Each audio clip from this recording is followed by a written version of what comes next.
오늘 주시는 하나님 말씀 출애굽기 20장 8절로 11절 말씀을 우리 한 목소리로 하나님 앞에 함께 받들어 읽겠습니다. 함께 받들어 읽습니다. 시작. 안식일을 기억하여 거룩하게 지키라. 엿새 동안은 힘써 내 모든 일을 행할 것이나 일곱째 날은 내 하나님 여호와의 안식일인즉 너나 내 아들이나 내 딸이나 내 남종이나 내 여종이나 내 가축이나 내 문 안에 머무는 객이라도 아무 일도 하지 말라. 이는 엿새 동안에 나 여호와가 하늘과 땅과 바다와 그 가운데 모든 것을 만들고 일곱째 날에 쉬었음이라. 그러므로 나 여호와가 안식일을 복되게 하여 그날을 거룩하게 하였느니라. 아멘. 아멘. 이 설교 제목을 한번 따라하겠습니다. 내가 주일을 지키면 주일이 나를 지킨다. 이렇게 한번 옆에 있는 분에게 인사하겠습니다. 당신이 하나님을 꽉 붙들면 하나님이 당신을 붙드십니다. 인사하겠습니다.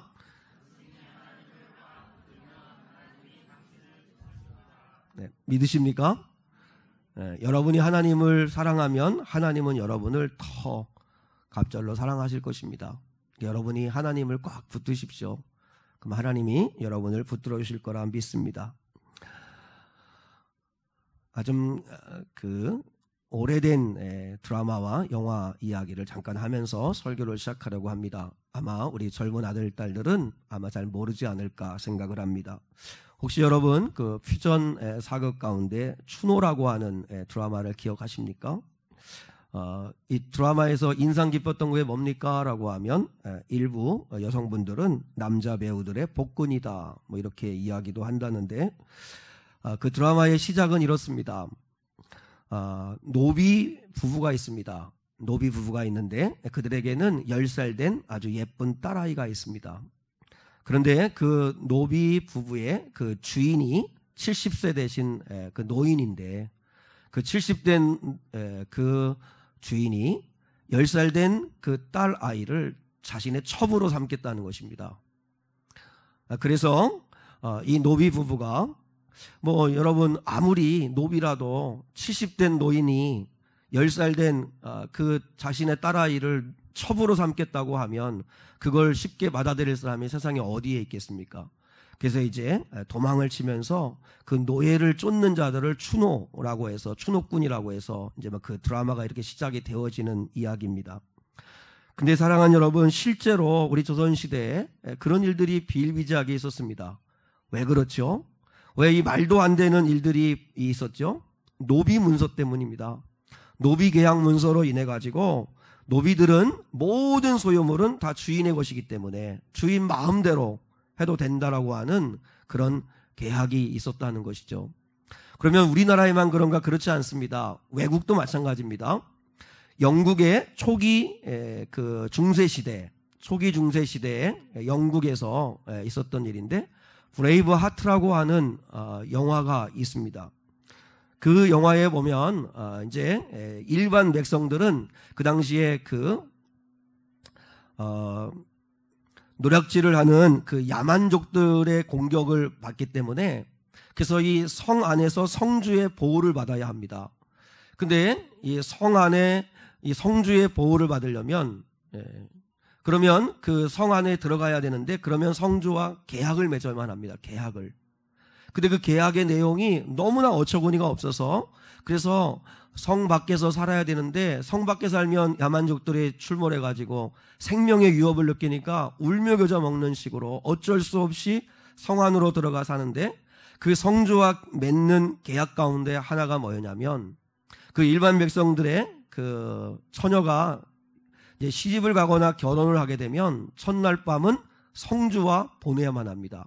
우리 집의 성주는 아닙니다. 자꾸 성주 하니까 또 자꾸 그 성주와 함께 한 날을 이 좀 이상하네요. 하루 보내야만 한다는 거죠. 근데 사실 이게 말도 안 되는 거잖아요. 근데 그런 일들이 실제로 있었다는 거예요. 이런 일방적인 계약을 종주권 계약이라고 합니다. 종주권 계약. 그러니까 힘이 없는 을은 힘이 있는 갑에 일방적인 불평등한 조약을 맺을 수밖에 없는 그런 계약이 있었다는 거죠. 실제로 우리 조선시대 때 그 지주와 소장농이 있잖아요. 이제 땅을 가지고 있는 지주에게 이제 소장농은 이제 먹고 살아야 되니까 그들에게 땅을 빌려가지고 농사를 짓습니다. 그런데 그 기록에 의하면 그 소장농들이 한 해 동안 열심히 땀을 흘려가지고 농사를 짓습니다. 근데 그 농사의 농산물의 80%를 지주에게 줘야 합니다. 그러니까 말도 안 되죠. 그럼 80%를 주고 나면 20%가 자기 거냐? 그렇지 않습니다. 20% 가운데 10%는 나라에 바쳐야 합니다. 그리고 나머지 10% 가운데 5%는 지방관리에게 바치고, 그리고 자기 몫으로 떨어지는 게 5%입니다. 5%. 근데도 먹고 살아야 되니까. 왜냐하면 소작할 사람들은 뭐 많으니까. 그러니까 어쩔 수 없이 그 지주들과 이런 말도 안 되는 계약을 맺고 농사를 지어서 5%밖에 되지 않는 그 수확물을 가지고 어쩔 수 없이 근근히 살아가게 된다는 거죠. 여러분, 세상에 있는 모든 계약에는 힘이 있는 자는 힘이 없는 자에게 일방적으로 강제적으로 이런 조약을 맺게 된다는 거예요. 제가 왜 이야기를 하냐면, 근데 이 성경학자들이 성경을 연구하면서 하나님이 이스라엘 백성들에게 주신 율법이 있지 않습니까? 하나님이 이스라엘 백성들에게 십계명을 위시해서 주신 율법이, 그걸 연구해 보니까 그 율법의 구조가 종주권 계약의 구조와 똑같더라는 것입니다. 그러니까 하나님이 애굽에서 종되었던 이스라엘 백성들을 일방적으로 하나님의 은혜로 구원하셨잖아요. 그리고 난 다음에 시내산에서 너와 나 우리 계약을 맺자. 이제는 너는 나를 따르고 내 말에 순종하고 그러면 너희에게 이제 내가 이렇게 하겠다고 계약을 맺는데, 그 계약의 구조가 종주권 계약과 일치한다는 것입니다. 근데 놀라운 건 내용은 완전 반전이라는 거죠. 왜 우리 하나님이 사랑의 하나님인가 여러분 구약 성경을 통해서도 느껴야 되는데, 이 세상에서는 갑에게 절대적으로 유리하게 갑 마음대로 계약을 맺습니다. 그러니까 억울해도 을은 힘이 없으니까 강제적으로 계약을 맺게 되는 게 종주권 계약인데, 그런데 하나님이 우리에게 일방적으로 구원하시고 난 다음에 먼저 구원하시고 먼저 사랑하신 우리 하나님이 우리에게 내미는 계약 조건을 여러분 보세요. 일례로 10계명만을 보세요. 우리가 지금 10계명을 나누고 있기 때문에 이야기를 하는 건데 10계명만을 놓고 보세요. 뭐라 말씀하죠? 너는 나 외에 다른 신들을 섬기지 말라. 너는 나만 사랑해라. 그러면 나도 너희만 사랑하겠다. 그리고 오늘 우리가 함께 나눌 말씀이 4계명입니다. 안식일 계명. 너희가 6일 동안은 힘써 일하라. 그리고 제7일 날은 안식하라. 일하지 마라. 남종이나 여종이나 네 자녀들이나 짐승까지도 일하지 마라. 그날은 쉬어라. 세상에 이런 종주권 계약이 어디 있습니까? 쉬라는 계약이 어디 있어요? 쉬라는 계약이. 쉬라는 명령이 어디 있겠어요? 그리고 또 뭐 있어요? 내 부모를 공경해라. 간음하지 마라. 살인하지 마라. 도둑질하지 마라. 탐내지 마라. 이렇게 하나님이 말씀하세요. 뭔가 좀 이상하지 않아요? 종주권 계약이라고 하지만 일반 세상 속에서 노비 문서나 성주와 백성들 간에 맺는 계약이나 지주와 소장농 간에 그 맺는 계약의 내용과는 전혀 다른, 하나님이 내미는 계약의 조건을 보면 아십니까? 다 우리를 위한 것들입니다. 왜 하나님이 사랑의 하나님이라는 건지를 아시겠죠? 하나님은 우리에게 내미는 그 조건들이, 계약들이, 그 너희가 행하라고 하는 그 말씀들이 우리의 행복을 위해 주시는 겁니다. 우리의 행복을 위해서. 하나님을 위해서가 아니라 우리 행복을 위해서 안식일 지켜요. 그래서 하루는 쉬어. 간음하지 말고, 살인하지 말고, 도둑질하지 말고, 그리고 또한 내 부모를 잘 공경하고 그렇게 해라. 이렇게 말씀하시는 거예요. 근데 더 놀라운 건 그 계약을 지키면 그러면 하나님이 복을 주시겠다는 거예요. 우리를 위하여 주신 말씀인데도 우리가 그걸 지키면 하나님은 우리에게 복 주시겠다는 거예요. 이렇게 이야기함에도 불구하고 하나님이 뭐 좋으신지 잘 모르시는 그런 얼굴 표정을 짓고 계신 분도 계신데, 우리가 지금 하나님을 십계명을 보고 있는데요, 이 십계명은 언제 주셨는가를 여러분들 기억하셔야 합니다. 십계명은 먼저 애굽에서 구원하시고, 먼저 하나님이 사랑하시고, 그리고 난 다음에 구원받은 백성답게 살았으면 좋겠다 하는 마음으로 주신 겁니다.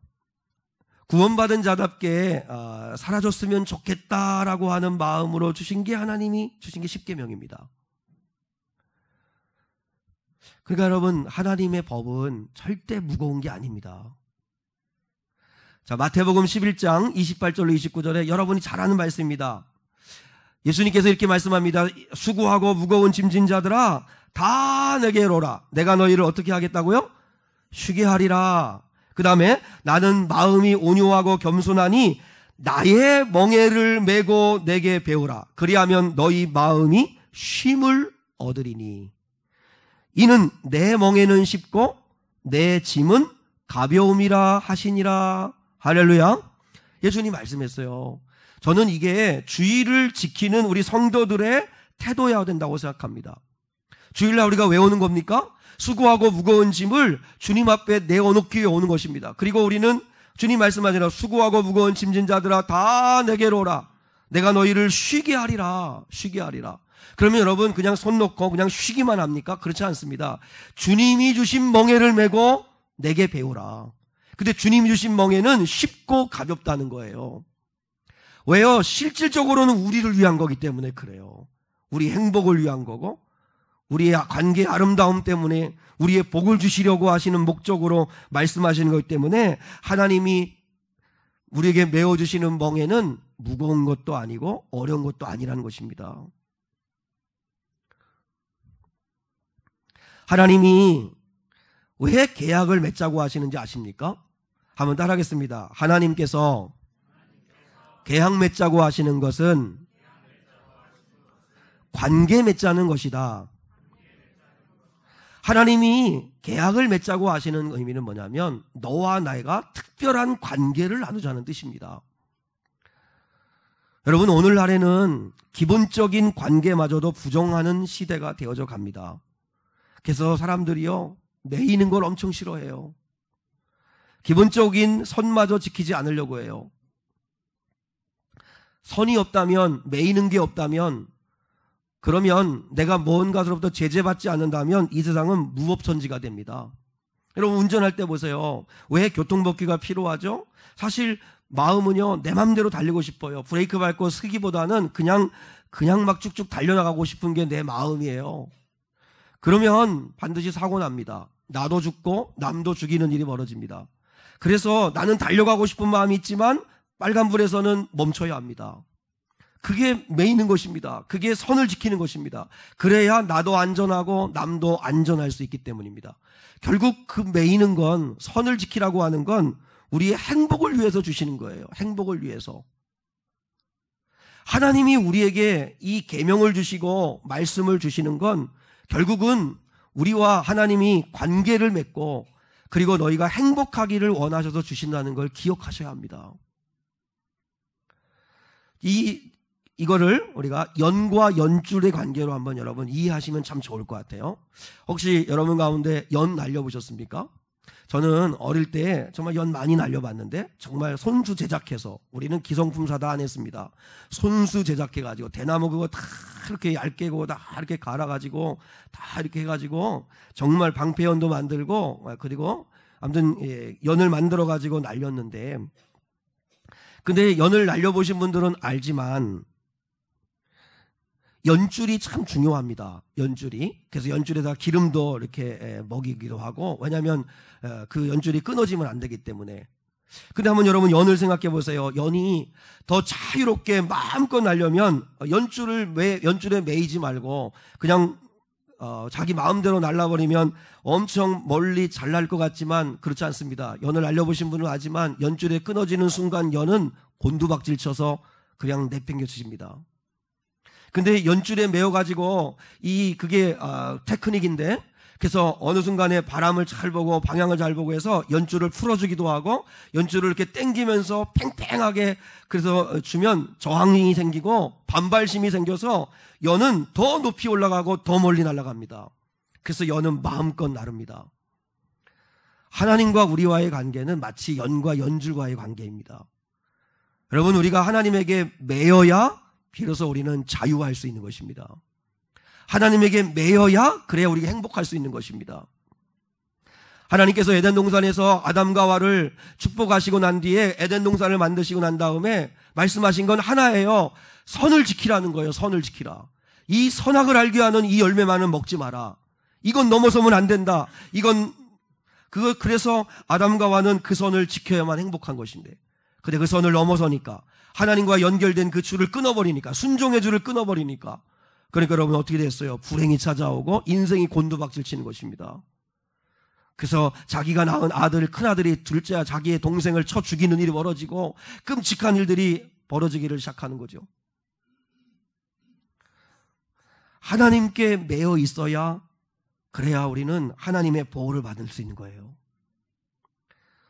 연줄에 매여야 그래야 연은 마음껏 나는 거예요. 매여 있는 게 행복인 거예요. 매여 있는 게 행복인 겁니다. 그런 의미에서 기본적인 관계도 매여 있으셔야 합니다. 부부관계가 아름다우려면 서로 매여야 합니다. 서로 매여야 합니다. 부부는 서로 지켜야 할 선을 지켜줘야 합니다. 그래야 결혼하고서도 행복할 수 있고 아름다운 관계를 나눌 수 있는 것입니다. 세상의 어느 관계든지 매여 있지 아니하고는 그 관계를 원만하게 할 수 없어요. 직장 생활을 할 거면 직장에 매여야 합니다. 직장에서 요구하는 그 규칙을 지켜줘야 합니다. 그게 부담스럽고 힘들다면 그럼 나가야죠. 그 직장의 그 룰을 따라줘야 합니다. 그래야 거기서 내가 월급도 받고 거기서 내가 행복하고 거기서 내가 꿈도 이뤄가고 발전도 하는 것이고 하는 것처럼 모든 관계에는 매여 있음이 있습니다. 죄가 뭐예요? 선을 벗어나는 거예요. 하나님께 매이지 않겠다는 거예요. 하나님이 뭔데 내 인생 간섭하시냐는 거예요. 내 맘대로 내가 하겠다는 거예요. 그래서 연줄을 끊어버리면 훨훨 날아갈 것 같죠? 결국은 곤두박질 치고 마는 것입니다. 그래서 하나님께 매어야 합니다. 제가 식사를 이렇게 식당에서 하고 있는데 저희 식당의 그 옆 테이블에서 들으려고 드는 게 아니고 이 아주머니들이 원래 아주머니들, 한국의 아주머니들은 이제 용감하시잖아요. 그래서 남들이 내 얘기 듣든 안 듣든 뭐 아무튼 소리를 되게 크게 하잖아요. 아마 남자아이들을 한 세 사람씩은 키우신 엄마들이 아닐까. 남자놈들을 키우나면 목소리가 커지잖아요. 그죠? 근데 중년 여성 세 분이 식사를 하시는데 이야기를 하는 내용 가운데 뭐 제가 들으려고 한 건 아니고 들려서 들었습니다. 제가 들려서 들었는데 무슨 이야기를 하냐면, 야, 그런 데는 남편하고 하는 거 아니야. 애인하고 하는 거지. 그러니까 또 이제 그 옆에 있는 그 아주머니가 그렇게 해요. 야, 요즘은 애인 하나는 다 필수품이야. 애인 하나 만들어. 이러면서 이제 세 분이 막 깔깔깔깔 웃으시는 거예요. 그러니까 왜 그런 데를 남편하고 가냐 이거예요. 애인하고 가야지. 그리고 요즘은 필수품이 애인 하나는 다 있다는 거예요. 그래서 너도 애인 하나 만들래? 뭐 이러면서 이제 그렇게 얘기하면서 막 서로 웃는 거예요. 너무 기가 막히더라고요. 여러분, 그들은 정말 그러면 애인이 있으면 남편은 남편이 있지만 애인이 있으면 그러면 정말 행복할까요? 정말 짜릿짜릿할까요? 그들이 깔깔거리고 웃지만 나는 그 뒤에서 심판하시려고 웃고 계시는 하나님이 보이는 것 같더라고요. 막 이렇게 하고 있는 거, 그죠? 여러분, 예수님을 잘 믿는다는 게 뭘까요? 전 예수님을 잘 믿는다는 게 관계에 충실한 거라고 생각합니다. 관계에 충실한 거. 부모와 자녀와의 관계, 부부 관계. 가끔 보면 이제 요즘 보면 사실 이렇게 집사람하고도 이렇게 뭐 산책을 하거나 아니면 시장을 가거나 이렇게 길을 갈 때 보면 예쁜 여성들이 많아요. 예쁜 여성들은 우리 집 말고 다 있는 것 같아요. 예쁜 여성이 많아요. 그러면 여러분 사실 이렇게 보면 예쁘다 이렇게 참 보기도 해요. 그리고 또 이제 아내한테 들키면 안 되잖아요. 그죠? 이렇게 같이 가는데 그렇게 살짝 이렇게 보기도 하고 그래요. 저는 참 예배 때는 너무 편하네요. 이렇게 곁눈질 하실 분이 없어가지고 너무 편안한데 근데 아무리 뭐 사실 아내보다도 예쁘고 늘씬하고 잘난 사람들 참 많죠. 그래도 아무리 뭐 예쁘고 아름다운 사람이 많다 한들 내가 정말 사랑하고 그리고 또한 마음을 지키고 그리고 몸과 마음을 줘야 할 사람은 오직 한 사람밖에 없는 거죠. 그 선을 지킬 때 그게 아름다운 거 아니에요? 직장에 가시고 세상에 나가서 그렇게 아름답고 귀한 사람들, 뭐 멋진 사람들 많지만 그래도 내가 지켜야 할 선이 있고 내가 지켜야 할 그 관계가 있다는 걸 알고 그리고 내가 사랑할 사람은 내 아내고 내 남편이라고 하는 그걸 지킬 수 있다면 그 사람이 아름다운 인생 아니에요? 그게 하나님이 얼마나 귀하게 보실까 하는 마음이 들어요. 여러분, 교회와 성도와의 관계도 마찬가지고 하나님과의 관계도 마찬가지고 우리는 그 선을 지켜야 합니다. 그래서 하나님이 관계를 맺자고 말씀을 주시는 거예요. 이거 지키라고. 이거를 지키는 자가 내 백성이요 그리고 나의 자녀라고 말씀하시는 것입니다. 그러면 사랑하는 성도 여러분, 멍에에 매어야 합니다. 매일 때는 매이셔야 합니다. 여러분, 교회에도 매이셔야 되고 그리고 또한 직분에도 매이시고 그래서 그 직분을 감당하고 그리고 수고하고 무거운 짐은 하나님께 확 맡겨버리고 그리고 참된 쉼을 얻으실 수 있는 저와 여러분 될 수 있기를 주님의 이름으로 축복합니다. 오늘은 사계명입니다. 안식일을 기억하여 거룩하게 지키라 하는 말씀을 하나님이 주세요. 이단들의 공격이 많기 때문에 물론 지난번에 한번 말씀을 드렸지만 왜 안식일은 토요일이었는데 왜 기독교는 안식일을 주일 일요일 날 지키느냐 하는 문제를 잠깐만 말씀드려야 할 것 같습니다. 하나님께서 안식일을 거룩하게 기억하고 지켜라 하고 말씀을 주실 때 두 곳에서 말씀을 하세요. 출애굽기 20장에서 말씀하시고 한 곳은 신명기 5장에서 말씀하시는데 내용이 거의 같은데 안식일을 지켜야 되는 이유는 각각 달라요. 출애굽기 20장에서는 뭐라고 말씀하시냐면 내가 6일 동안 천지 만물을 창조하고 제7일에 쉬었으니 너희도 쉬라 이렇게 말씀하세요. 그리고 신명기 5장에서는 왜 안식일을 지키라고 말씀하시냐면 종되었던 애굽에서 너희를 건져낸 구원자인 내가 너희에게 명령하니 안식일을 지키라 이렇게 말씀하세요. 그러니까 두 가지 개념이 중요한 거예요. 이 주일을 지킨다, 안식일을 지킨다 하는 개념의 두 가지는 뭐냐면 안식이고 구원입니다. 안식과 구원, 이 두 가지의 의미를 가지고 있는데 그런데 이 안식과 안식은 죄로 말미암아 깨졌어요. 그래서 그 다시 우리에게 참된 안식을 주시려고 그리스도께서 오셔서 죄 문제를 해결하신 거죠. 죄 문제를 해결하지 않는 한 안식은 없기 때문입니다. 그래서 예수님이 이 땅에 오셔가지고 마태, 마가, 누가복음에서 계속 말씀하신 게 뭐냐면 내가 안식일의 주인이니라 하는 말씀을 하세요. 내가 안식일의 주인이라. 이 말씀은 뭐냐면 내가 깨어진 죄로 말미암아 깨어진 안식을 회복하러 온 자다라는 말씀입니다. 근데 그 참된 안식을 어디에서 회복하시죠? 십자가에서 못 박혀 죽으시고 사흘 만에 다시 살아나심은 부활하심으로 말미암아 그 안식을 우리에게 다시 찾아주십니다. 죄 용서받을 길이 열린 거예요. 우리가 의로워질 수 있는 길이 열린 거예요. 맡길 수 있는 분이 계시게 된 거예요. 중보자가 계신 거예요. 우리에게 구원자가 계시는 거예요. 그래서 그 예수님이 구원을 이루시는였기 때문에 그분이 진정한 안식일의 주체이신 거죠. 그래서 예수님이 구원하신 날, 승리하신 날, 그날이 부활하신 날이 일요일이죠.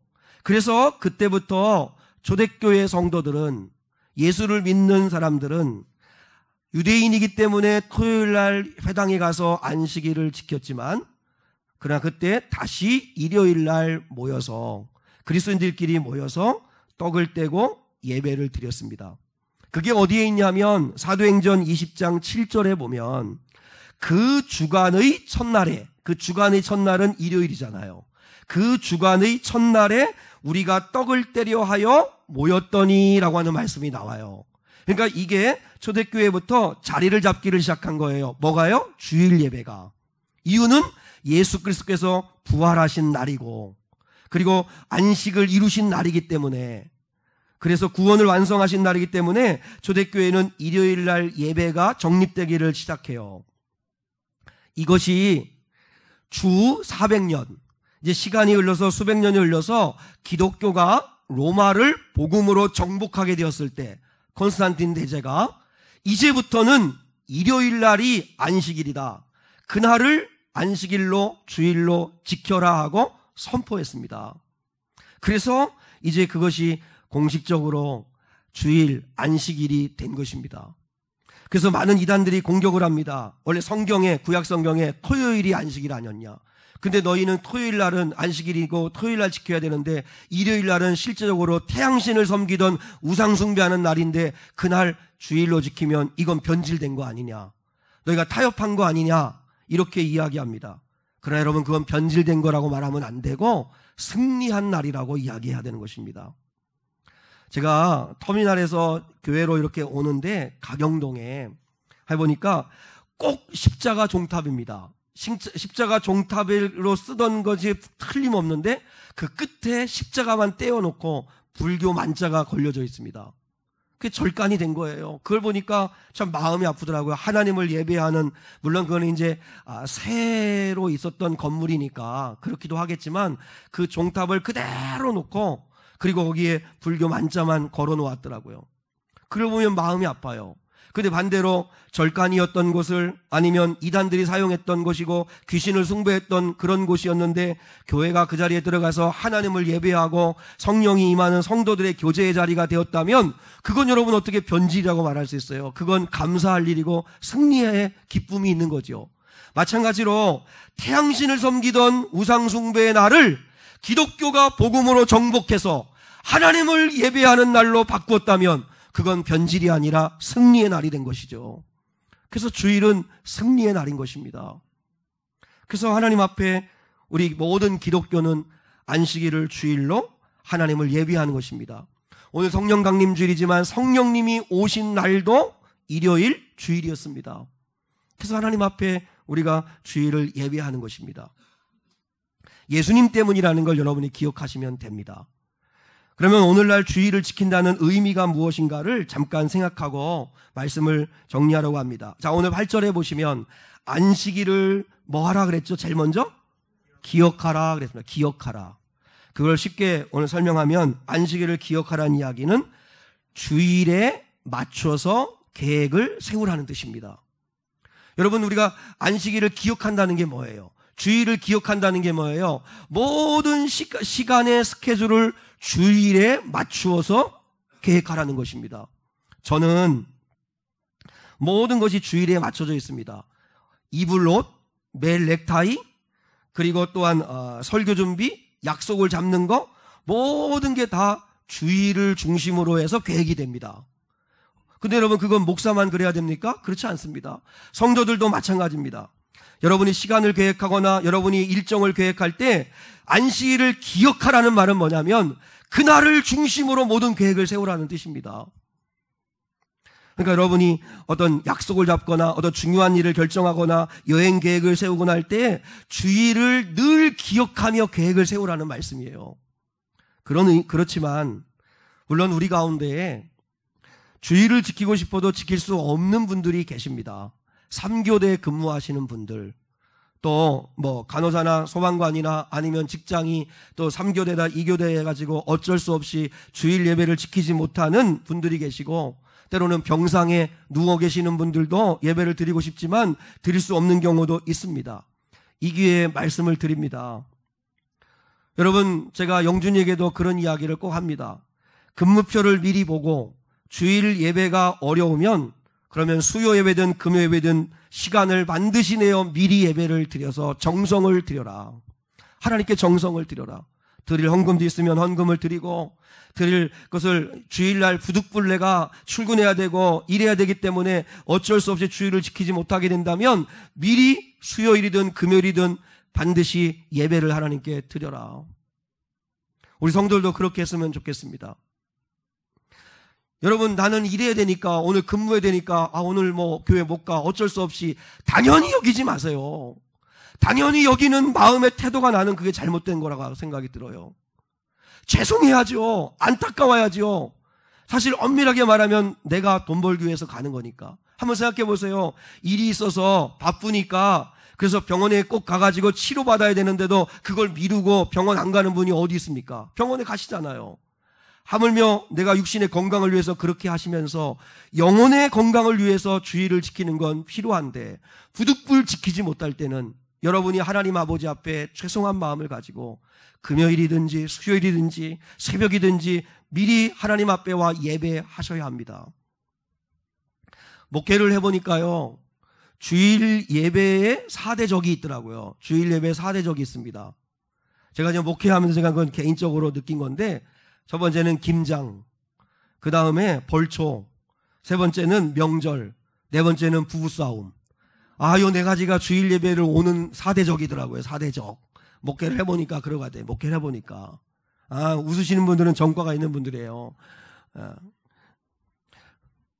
뭐 부득불 뭐 명절을 고향 가서 보내야 된다든지, 나는 내 개인적으로는 주말에 벌초하고 이렇게 하면 참 좋겠는데 뭐 온 가족이 꼭 굳이 주일날 모여서 해야 된다든지, 저는 여러분이 뭐 가령 친정엄마가 아프거나 누가 아파서 요번에는 꼭 한번 찾아봐야 되는데 주일밖에 시간이 없어서 찾아뵐 수 있다든지, 뭐 그렇게 할 수 있다고 생각합니다. 그런데 뭐 여러분이 어떤 일 있어도 뭐 이 미래교회 와서 예배를 드려야 된다고 그렇게 말할 수 없는 시대가 되었습니다. 그럼에도 불구하고 제가 당부하고 싶은 건, 그러면 부득불 본교회에서 예배를 드리지 못하고 출타를 하시게 된다면 미리 예배 드릴 계획을 세우셔야 합니다. 그곳 가까운 곳에서 어떻게 내가 예배할 건가, 어느 교회 가서 예배를 드리고 움직일 건가. 그래서 여러분이 마음과 정성을 들여 예배하셔야 합니다. 그런데 그저 그냥 나를 위한 시간으로 주일날 안식일을 그냥 마음껏 쓰시면 그건 주일을 범하게 되기 때문에 그렇게 하지 않으셨으면 좋겠다는 마음이 듭니다. 여러분, 주일을 기억하셔야 합니다. 기억하셔야 합니다. 그리고 거룩하게 지키셔야 합니다. 거룩하게 지키라는 게 뭐냐면, 주일날은요 큰 소리 치지 마시고, 주일날은 눈을 기지 마시고, 주일날은 화내지 마시고, 주일날은 싸우지 마시고. 왜냐하면 주일은 거룩하게 지키셔야 합니다. 거룩하게. 주님이 말씀했잖아요. 제단에 예물을 드리려고 하다가 누구와 불화한 일이 생각이 나거든 제물을 제단에 두고 가서 먼저 화해하고 와서 하나님께 예배를 드리라, 이렇게 말씀하잖아요. 그게 뭐예요? 주일은 그만큼 가치 있고 귀하다는 거예요. 주일 앞에서 여러분이 순종하고 화해하라는 거예요. 자존심 내세우고 감정 내세우지 말고 주일 앞에서 겸손하게 순종하라는 거예요. 근데 풀기는 싫으니까 예배 안 와버려. 이렇게 되면 여러분, 하나님 아버지 앞에 불순종하는 거지요. 그러지 마시고 한번 생각해 보세요. 자녀들이 엄마 생일이라고 엄마 생일 축하해 하면 선물 사다가 놓고 함께 밥을 먹고 자녀들이 모였는데 거기서 대판 싸워요. 그러면 엄마 마음이 기쁘겠어요? 우리 하나님도 똑같아요. 성도들이 모였는데 교회에 와가지고 서로 상처 주고 서로 갈등하고 서로 눈을 기고 서로 험담하고 서로 사랑하지 않으면 우리 하나님 아버지 마음이 얼마나 아프시겠어요. 그래서 안식일은 거룩하게 지키라, 거룩하게 지키라 말씀하세요. 세 번째, 안식일은 기쁨의 날로 만드셔야 합니다. 기쁨의 날. 자, 9절과 10절 한번 읽습니다. 9절과 10절 시작. 엿새 동안은 힘써 내 모든 일을 행할 것이나 일곱째 날은 내 하나님 여호와의 안식일인즉 너나 내 아들이나 내 딸이나 내 남종이나 내 여종이나 내 가축이나 내 문 안에 머무는 객이라도 아무 일도 하지 말라. 어느 날 학생이 중고등부에 다니는 우리 정호나 이렇게 이사희 같은 우리 아이들이 집에 오더니 우리 전사님 너무 멋져요. 우리 전사님 너무너무나 쿨해요. 왜 그러니? 그랬더니 전사님이 주일날에는 공부도 쉬라고 그랬어요. 우리 전사님 너무 멋져요. 이렇게 이야기해요. 근데 여러분, 그래서 그래 놓고서 공부는 쉬고 그리고 계속 하루 종일 게임만 하고 그리고 침대에서 문구적거리고 보내면 그건 여러분 자기 즐거움만을 위하여 주일을 보내는 거죠. 그런 뜻은 아니잖아요. 차라리 종일 게임하고 놀 거라면 공부를 해. 차라리 공부를. 그리고 여러분, 그 주일날은 어떻게 해요? 부모 일을 좀 도와주는 날, 가족과 함께 산책도 하고 함께 식사도 둘러앉아 기도하고 먹는 날, 그런 가치 있는 날로 만드셔야죠. 그리고 주일을 온전히 쉴 수 있는 자격은 9절에 말씀했잖아요. 엿새 동안은 힘써 내 모든 일을 행할 것이나 열심히 산 사람이 안식일을 보내는 거예요. 안식일을 쉬는 거예요. 그리고 난 다음에 보세요. 주일이요, 나조차 하는 날이 아니에요. 오늘 하나님 말씀하잖아요. 너는 안식일인즉 너나 내 아들이나 내 딸이나 내 남종이나, 가령 우리 부모님들 가운데 엄마 오늘 예배하러 할 테니까 너 공부하고 있어, 이러지 말아요. 그냥 내 아들이나 내 딸이나 내 남종이나 내 여종이나 내 가축이나 내 문 안에 머무는 객이라도 아무 일도 하지 말라, 쉬게 하라고 말씀하죠. 그러면 여러분, 이 말씀이 뭐예요? 내 덕을 보게 해주라는 거예요. 내 덕을 보게 해주라는 거죠. 나조차고 주일을 보내는 날이 아니고 너를 위해서 보내는 날이 안식일이에요.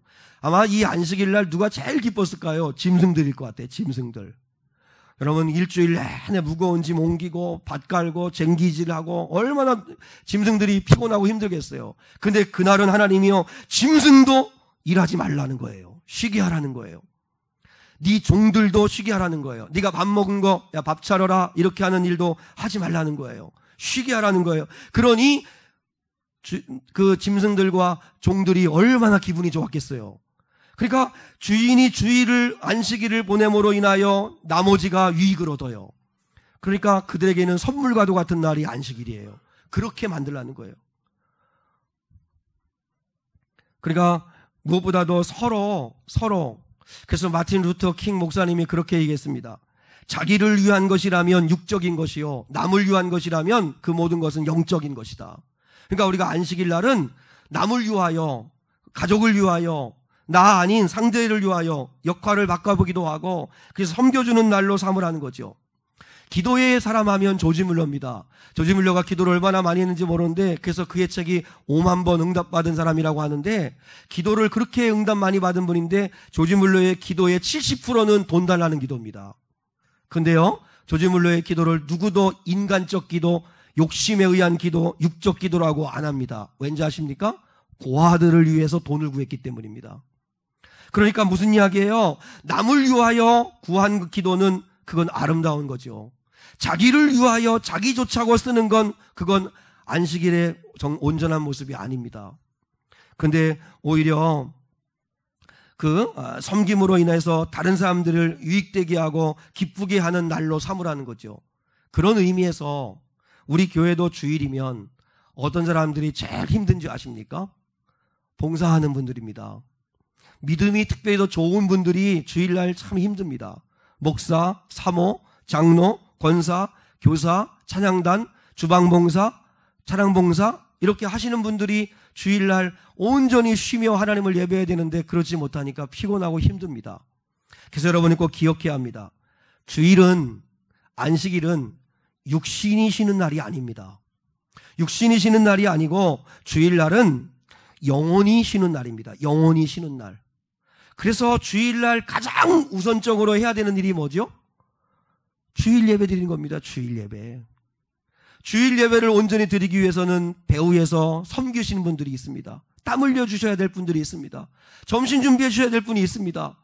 그들의 수고로 의해서, 그래서 많은 사람들이 유익을 얻는 날이기도 합니다. 왜 하나님이 오늘 말씀하잖아요. 내 남종과 여종도 일 시키지 마라. 그러면 주인이 자기 밥은 자기가 그날은 챙겨 먹어야 합니다. 그렇게 함으로 해서 누군가를 섬겨주는 거죠.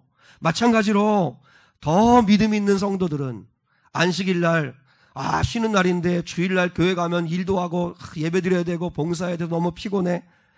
여러분, 물론 이해합니다. 그럼에도 불구하고 내가 힘겹고 섬김으로 인해서 많은 사람들을 섬길 수 있는 날이라면 내 영혼의 기쁨을 얻는 날이기 때문에 감사한 거죠. 그래서 주일날만큼은 하루 떼어서 여호와 앞에서 쉬는 날입니다. 하나님 앞에서 예배하며 쉬는 날이고, 영혼을 유익되게 하며 쉬는 날이고, 그래서 예배하고 그래서 섬기는 것입니다. 저는 우리 사랑하는 성도들이 오늘 하나님 아버지 앞에 이 은혜가 임할 수 있기를 원합니다. 자, 마지막 11절 한번 보시겠습니다. 11절 시작. 이는 엿새 동안에 나 여호와가 하늘과 땅과 바다와 그 가운데 모든 것을 만들고 일곱째 날에 쉬었음이라. 그러므로 나 여호와가 안식일을 복되게 하여 그날을 거룩하게 하였느니라. 여러분, 주일을 복되게 하신다고 말씀하세요. 복되게 하시겠다고. 주일은 하나님이 선물로 주신 겁니다. 한번 여러분 옆 사람 가면 이렇게 인사하겠습니다. 주일은 하나님의 선물입니다. 그러니까 여러분은 믿고 그날은 멈추셔야 합니다. 늘 일상생활 반복적으로 하는 일들을 그날은 중단하시고, 그리고 하나님을 예배하고 하나님께 내 삶의 짐을 맡기고, 그리고 누군가를 섬기는 날로 주일을 보내셔야 합니다. 여러분, 우리가 주일을 지키면 오늘 설교 제목대로 하나님이 우리를 지켜주십니다. 주일은 모든 집착으로부터 벗어나는 날입니다. 걱정하고 염려하고 근심되고 아직 풀어지지 않은 문제가 쌓여있고 그런 모든 것으로부터 단절하고 하나님 아버지 앞에 나와 하나님을 믿고 하나님을 기뻐하며 예배하면, 그러면 하나님이 우리 일을 해주신다고 믿는 날이 주일이 되셔야 합니다. 여러분이 하나님을 기쁘게 예배하면 하나님은 여러분의 일을 하실 겁니다. 믿으십시오. 하나님이 광야에서 만나를 주실 때 왜 안식일 전날에는 두 배로 주셨어요? 다른 날은 더 가두어서 집에다 쌓아놓으면 다 썩어버리는데 이상하게 안식일 전날은 2배로 거둬도 썩지 않아요. 왜요? 그 다음 날은 예배하고 안식하고 그리고 미리 주신 거 먹으라는 거예요. 틀림없습니다. 여러분이 주일을 하나님 앞에 기쁨으로 예배하면 하나님이 여러분을 채우십니다.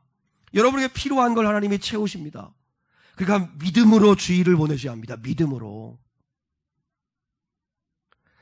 우리가 안식일에도 분주하게 일을 하고 쉬지 못하고 근심하고 염려하고, 그건 하나님을 믿지 못하는 것입니다. 하나님의 창조는 완벽합니다. 우리가 뭘 더 하려고 하지 않아도 됩니다. 6일간 열심히 최선을 다했다면, 그러면 7일날, 이 주일날은 하나님 앞에 나와 예배하고 사랑하는 성도들과 함께 교제하고, 그리고 함께 내가 섬김으로 인하여 유익되게 하는 그런 날로 보내십시오. 하나님이 채우시고 하나님이 일하시고 하나님이 역사해 주실 것입니다. 저는 믿습니다. 새벽 기도를 제가 드리지만 새벽 기도가 저를 지키고 있다는 걸 저는 압니다. 그리고 비록 부족하지만 하나님 아버지 앞에 그래도 이만큼 목회 이렇게 할 수 있는 것, 그건 하나님 아버지 앞에 내가 예배하고 기도했기 때문이라고 믿습니다. 그래서 더 하나님 앞에 사모하는 마음으로 기도하고 은혜를 구하려고 합니다. 우리 사는 성도들도 마찬가지입니다. 내가 하나님을 예배하고 쉬지만, 그러나 하나님은 그때도 일하신다는 사실을 믿으시고 두려워하지 말고 하나님을 누리시는 거룩한 주일이 될 수 있기를 축복합니다. 여러분, 주일 예배는 능력입니다. 그러므로 눈에 보이지 않지만 내가 주일을 지키면, 예배하면 하나님이 우리를 지키신다는 사실을 믿으시고, 하나님이 오늘 분명히 11절에서 그날을 내가 거룩하게 했고 복되게 할 거라고 말씀하시기 때문에 염려하지 말고 주일을 주일답게 여러분 하나님을 예배하고 섬기고 사랑하는 거룩한 날로 삼으실 수 있기를 주님의 이름으로 축원합니다.